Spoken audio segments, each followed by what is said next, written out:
اليوم جبت لكم طريقة كلش حلوة راح تخلي حلقك يقوم يلزق ان شاء الله.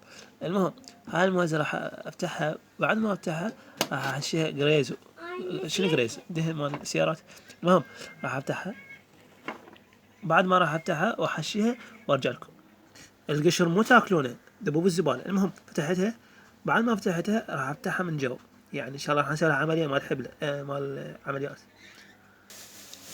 ما ترضى تنفتح بطنها، يمكن شايلة 5 أطباق. ها فتحنا، فتحتها، شوف الموزة صار شكلها عبالك ستيك هذا مال اللحم. المهم نجيب هاي واحدة هنا وهنا الثانية، وبعدين نمدها هيك شي ودق. والله صدقوا. بعد ما تخليها الثانية وياها وخليها بحلقك وشوف الطعام شلون فشي خرافي.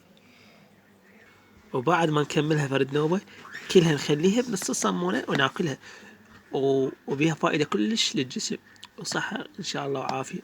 ترى ذني كلهم مدايين للعلم. حطوا لايك ومتابعة باي باي.